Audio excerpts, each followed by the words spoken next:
Good morning. We are so glad to be with you this morning. My name is Reverend Christopher Rowe. I serve as the senior minister here at Fountain Street Church, and it is so good to be with each and every one of you. We have a bit of a funny morning this morning because there's a town hall going on with many members of the congregation, and so they are finishing that up, and you'll see a lot of people straggling in, and that's all right. Everyone is welcome here, where love and justice and hope and peace are the shared work of this community's faith. And on behalf of everyone who calls this their spiritual home, let me welcome you to this time of worship with one another. As we prepare our hearts and our bodies and our minds for worship, I invite you to hear this morning's invitation. It comes to us from Reverend Shari, Woodbury's liturgy, a spacious welcome.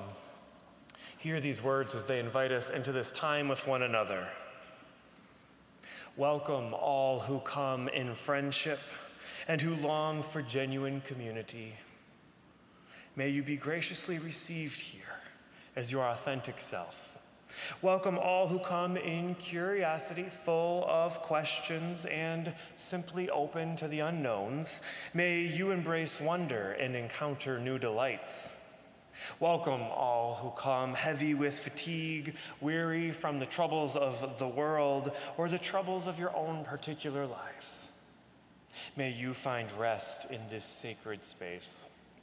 Welcome all who come in joy for flowing rivers and gentle breezes, for changing skies and great giant trees soon going to rest. May your rest be filled with sacredness as well. Welcome all who have come to honor our past in celebration of our future and in gratitude for our present. May you find belonging, hope, and liberation in this space with one another. Welcome to all of you and each of you and the whole of you in this cathedral of love and this temple of peace as we prepare ourselves in this beloved community. Welcome to worship. One other way that we welcome one another is by turning to one another and greeting each other in the peace of love. That's normally much easier to do when we're tightly packed together, but we still have friends who haven't joined us yet, so you can do your best and turn to one another and greet each other in the peace of love.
As we draw deeper into our time with one another, we will now hear the ancient witness. This morning's ancient witness comes to us from the Japanese philosopher Daisaku Akida. Hear what the ancient spirit of hope is saying to us this morning. Buddhism teaches that the same power which moves through the universe exists within our lives. Each individual has immense potential to touch the lives of others and transform society. And when we change our inner dimension, everything begins to move in a new direction. Hope, in this sense, is a decision. When we possess the inner treasure of hope, we can draw forth from our inner potential and our strengths. A person of hope can always advance. Hope is a flame that we nurture in our hearts.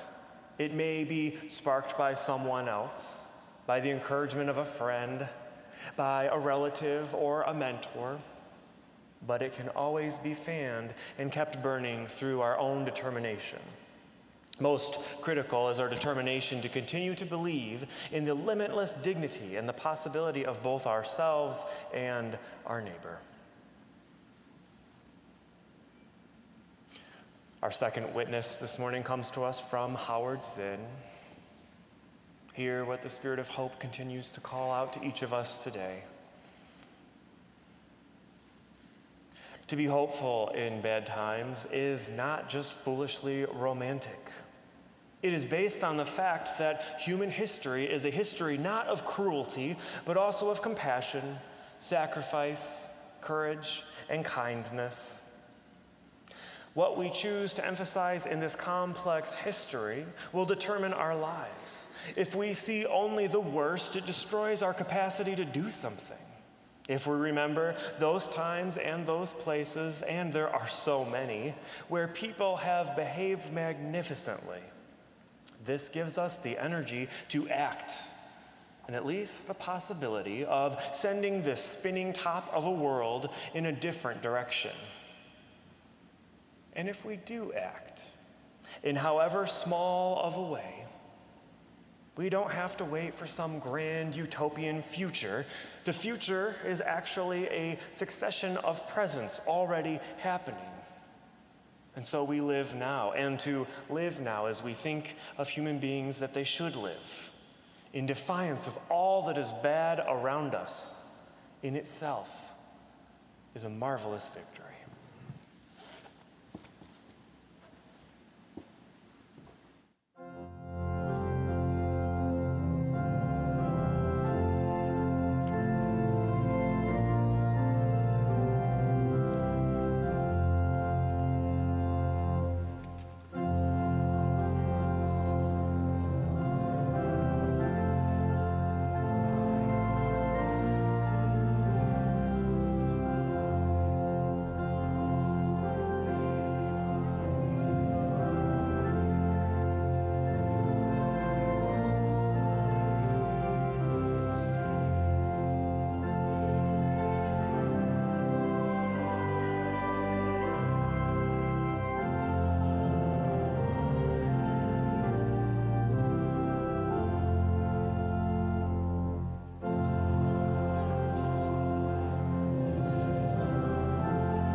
So friends, you probably remember the demonstration, the one that involved two equally sized containers, the one that involved two equal portions of sand, the one that involved two equal portions of pebbles, and of course the one that involved two equally massed rocks. You know the demonstration, the one where we tried to see if we could fit all of the contents into one of the containers. And so we poured in the sand, and then we poured in the pebbles, and by the time we went to place the rock inside the container, there was no longer any room.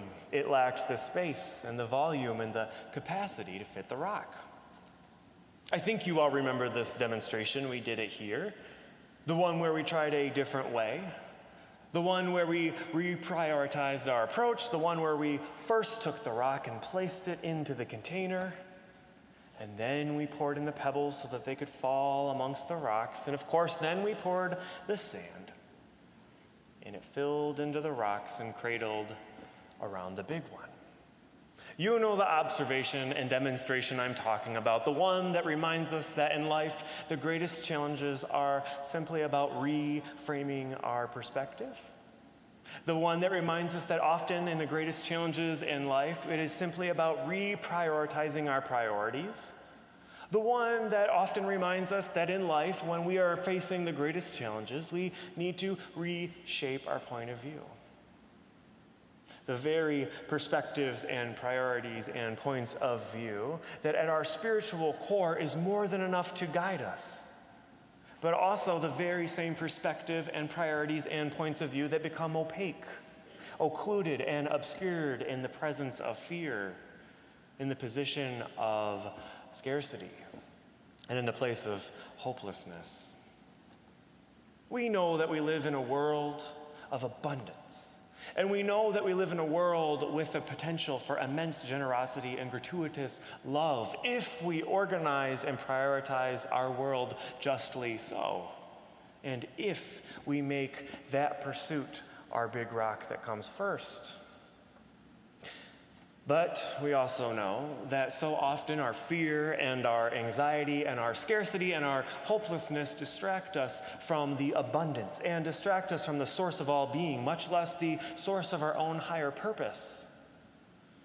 And we go right back to the granular. We start prioritizing the wrong things, and we start looking everywhere but our own center in desperate need of quelling the external fears and noise of this world. Despite our best intentions, despite our greatest life lessons, despite our most valuable lived experiences, we go right back to the sand and the pebbles, looking and reaching right past the abundant rocks already within us. This is essentially where I left off with you last week in our narrative retelling of the Israelites' exodus from Egypt. You might recall that last week we left off in liminal space, in which the people of Israel believed that they were being liberated out of the bondage of enslavement in Egypt and into a more peaceable kingdom of milk and honey, but they weren't there yet. They weren't there yet because, you might recall, this is a mythical 40-year journey for this community. So here we are with these former slaves who were once trapped in the cycles of greed and the systems of avarice once sowed by Pharaoh, and they're growing weary. They're really growing weary. They're tired, they're exhausted, and they are hungry, not only for food, but also hungry for the familiar. And like most of us probably would, they begin to complain, particularly and especially up and against the leadership of Aaron and Moses. Well, at least in Egypt, we had decent food. At least under Pharaoh, there were at least garlic and leeks. At least we knew what was going on and where we were headed, even if that was nowhere. They almost begin to fantasize about their time under Pharaoh's gripping and unjust rule, complaining, if only we had died in the hands of the Lord in Egypt, we would have at least been fed. But instead, you've brought us here to starve. It is a penultimate display of rose-colored glasses, if you ask me. And as the myth continues, you might recall that God sends manna from the heavens to feed the Israelites, an act of generosity and comfort. But with a stipulation, take only what you need. Take only what you need. Do not overconsume, do not hoard, do not monopolize, do not commoditize. Take only what you need, except on the sixth day. You may gather up enough of the manna to feed you on the Sabbath so that you can rest. And that part is crucial, so that you can rest. It might sound familiar, echoing and rhyming with the creation story.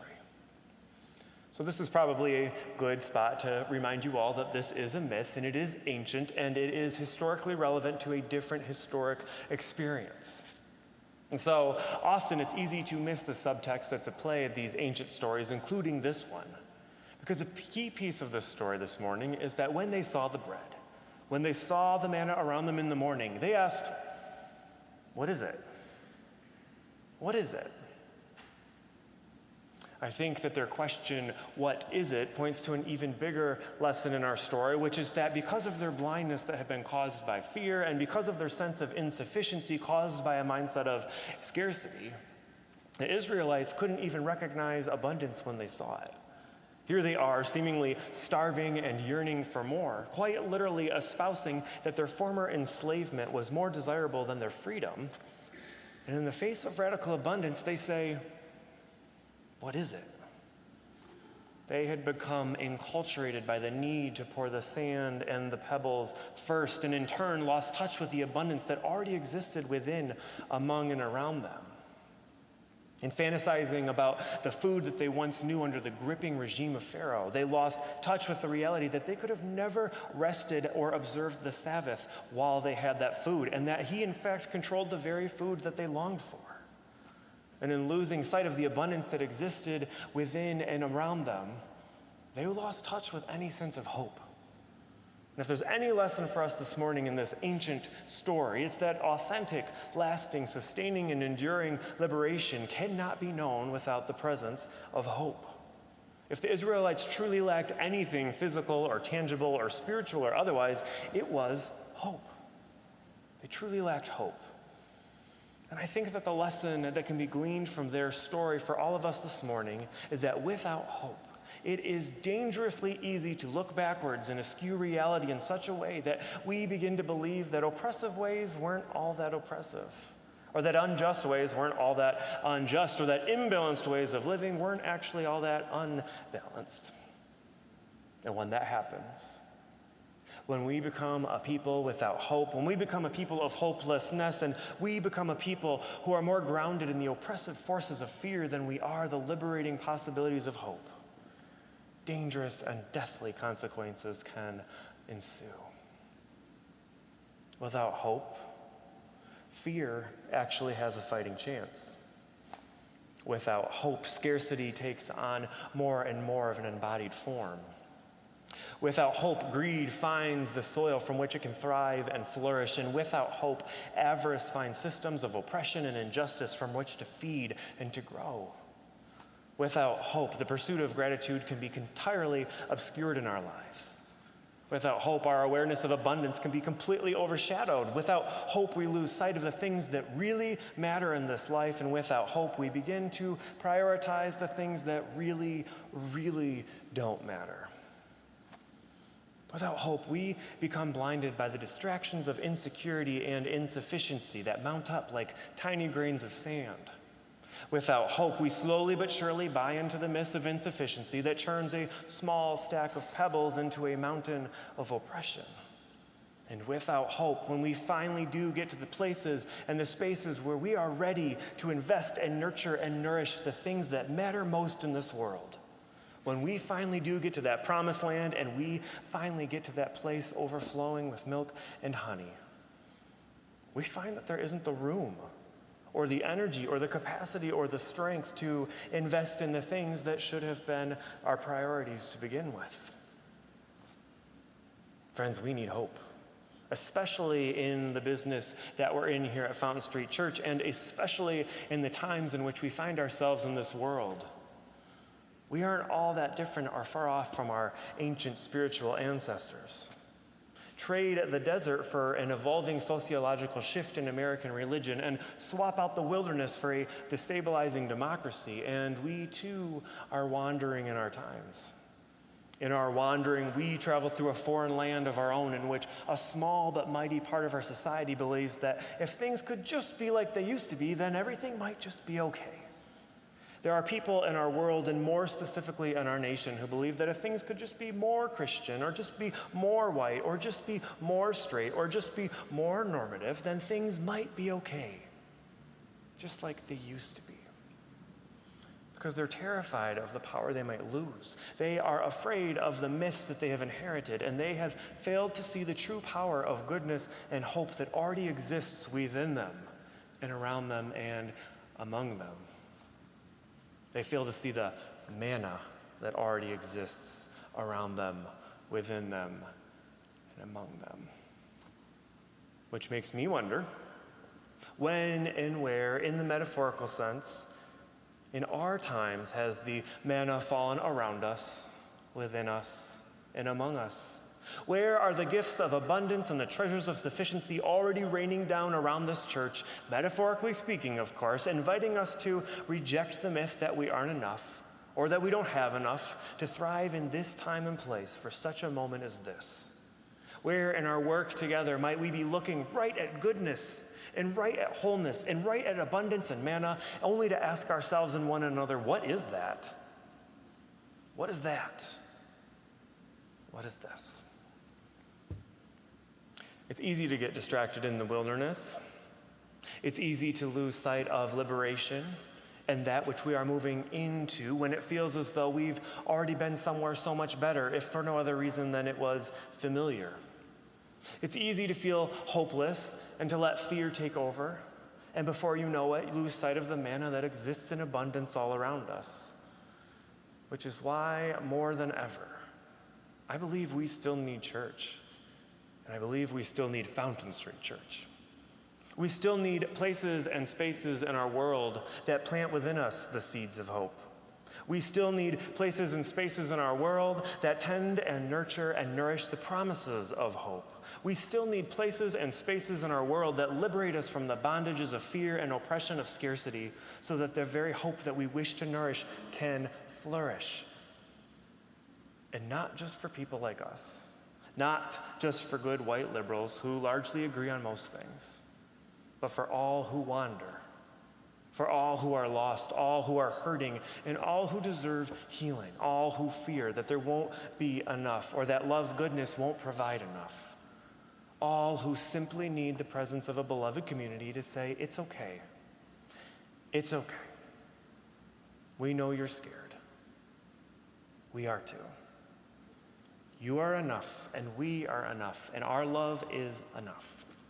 We still need places like Fountain Street Church to exist in the company of beloved communities, so that we can turn the world ever so slightly towards the world that God imagines for us when we pursue embodied goodness over embroiled greatness. We still need places like Fountain Street Church to exist where the presence of our ancestors can join us, and we can create safe, nurturing, and loving cathedral homes within each of our hearts, in a cathedral home that we share together. And we still need places like Fountain Street Church, and we still need this very church to exist, where in the spirit of hope, we join to protect those who will come after us and work to embody a little more hope in our world and help each other do the same, so that we might leave this church and this world just a little better than the one we found.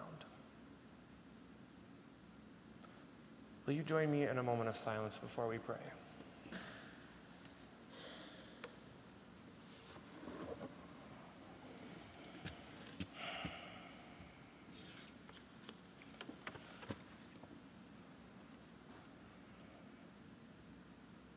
Spirit of hope, that time, nor space, nor words, nor holy imagination can contain,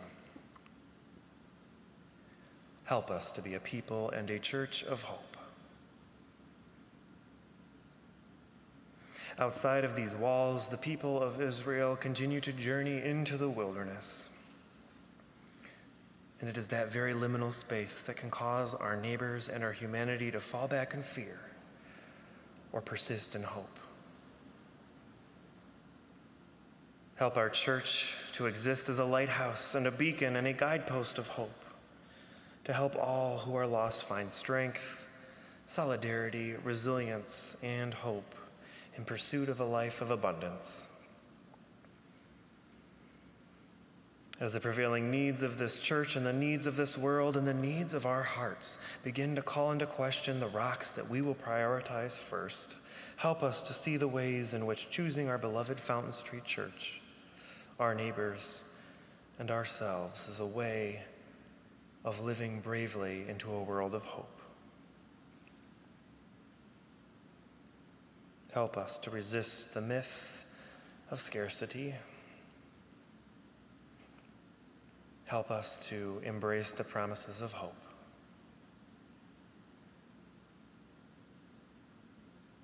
Help us to know your goodness that exists within, among, and around us all. May we be those people. May we be this church. May it be so.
Take only what you need.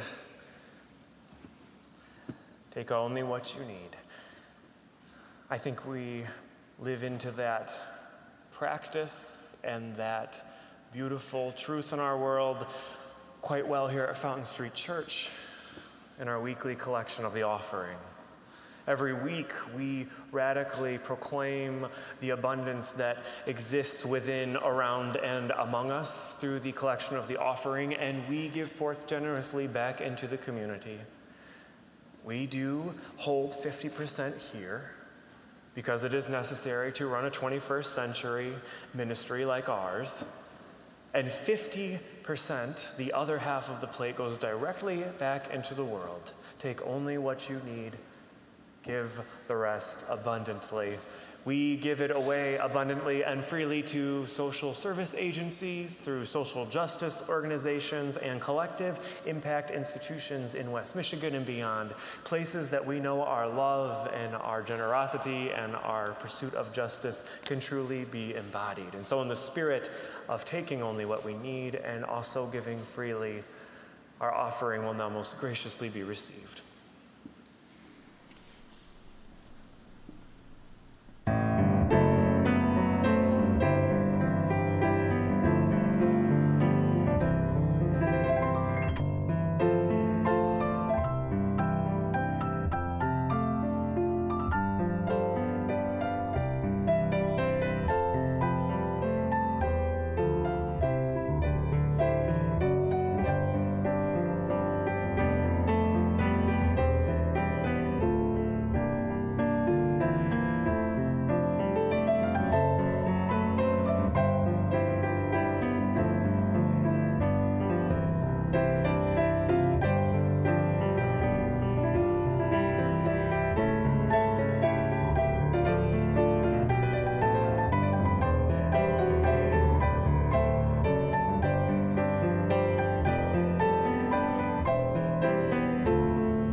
Oh, there's no microphone. I love it. I'm not used to it. They got a new device here. I'm Irwin. I'm a proud member of Fountain Street Church. And things are changing at Fountain Street Church.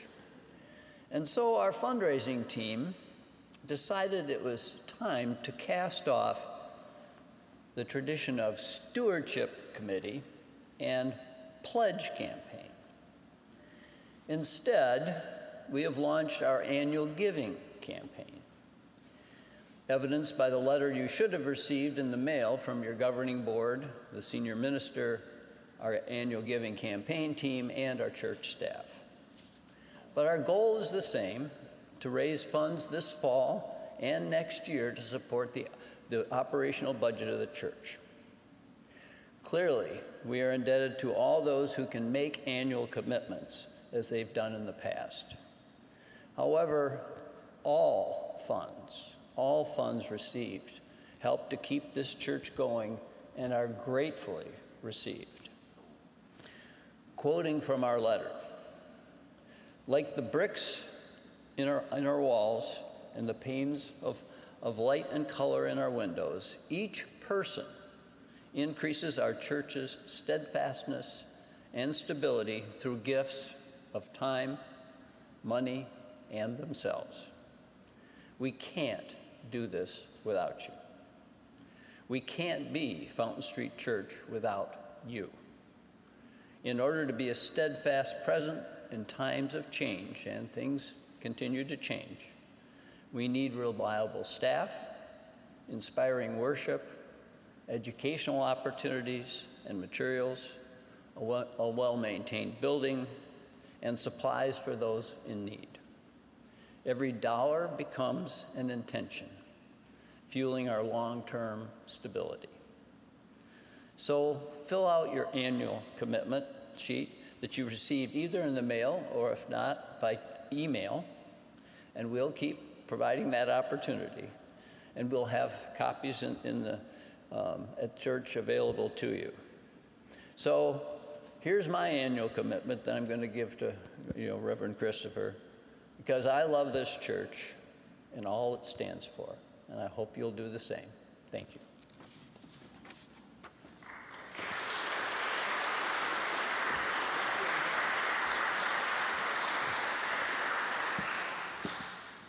Thank you, Wynn.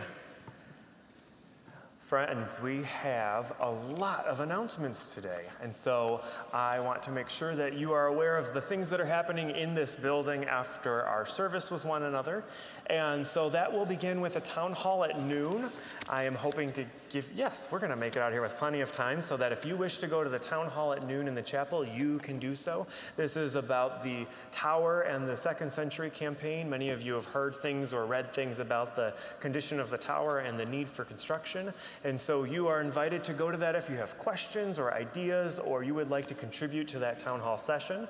So that is going to be at noon right in the chapel next door. So we will make sure you're able to go over there. But before that, I do want to make sure that you have time to join one another over in the social hall. Not only because the coffee has gotten a lot better and because we are happy to just join with one another in fellowship and company with one another, but because we have several tables there that I want you to know about. The first of which is our local chapter within this church of Together West Michigan folks. They are very excited to share some news with you about some advancements on an action item. You may have seen it in the beat, but they are wanting to share with you that we are now in a place where we can contact our Kent County commissioners to renew and expand the Ready by 5 millage, early care, and education millage next year. And this is a big part of work that's happening not only with our church and with Together West Michigan, but also around West Michigan, a deep need for equitable and quality child care and early by 5 resources. And so please go over there and yes, exactly. We care about that deeply. And we have an opportunity to live beyond ourselves and support that effort. And so please see the Together West Michigan table in the social hall if you want to know more about that millage, if you want to know more about how you can reach out to our county commissioners and support this work, or if you want to know more about Together West Michigan. Additionally, today at 1 o'clock over at Westminster, there will be a walk, a food walk, sharing in our bounty. It's the first year they've done it, and our youth will be walking in that, and you have the opportunity to sponsor them. You also have the opportunity just to make a donation in support of the work of the food pantry, and more specifically, the St. Mark's Breakfast Cafe. We are one of the churches that makes that possible. It's another one of those examples where each church doesn't have the need to cannibalize and own it and have all of the power over it, but instead to mutually and equitably work together to make sure that these resources are possible in downtown Grand Rapids. And so this will be specifically to support the St. Mark's Breakfast Cafe, of which we support regularly, and this will also be to help support the food pantry over at Westminster, who we support regularly. So please see Kathy Higgins in the social hall. There's a table as well for this opportunity. Additionally, we have a young adult opportunity that is coming up in October, and we are looking for those who are, and I'm using Marty Arnold's language 40-ish and under. So 18 is very specific to 40-ish. And that would be on Wednesday, October 11th at 6 p.m. in their home. And if you are interested in this, please see myself or Marty Arnold or Paul Arnold. And also please know that we do need to RSVP for this. And so if we don't have enough RSVPs or if it looks like we need to postpone, we will do that. So if you're interested in this, please let us know so we can plan accordingly for October 11th at 6 p.m. Goodness. Next week is the second Sunday of the month. This is the first time we're going to try something a little differently. And we have invited groups, whether it's committees or teams, who wish to move their monthly meetings to the second Sunday of the month to do so. And I believe we have 13 groups that have signed up to do that. One of the beautiful aspects to this is that it not only pulls us all together once a month like that after church, but it also allows us to offer childcare. And it also allows for families for whom they maybe don't want to come back to the church in the middle of the week, or maybe some of us who don't like to drive at night in the dark. It offers us the opportunity to come down here once and then stick around and actually give back to the life of the church or find a social group to be a part of. So next Sunday at noon, right after this, there'll be a lunch for those who are going to be going to those meetings, and then we will break off into our assigned rooms. This is an exciting moment of just growing our reach as a beloved community and also growing our reach as a way of inviting more people to be a part of our groups and teams and committees here at Fountain Street Church. Okay. Friends, I would like you to help me in thanking our guest today, Ryan. People always ask, where did you find this one this week? And you do. I always, where'd you find this one? And this one is my favorite because he was actually my doctor for a while. So we are very fortunate to have him with us. Thank you so much for your gifts.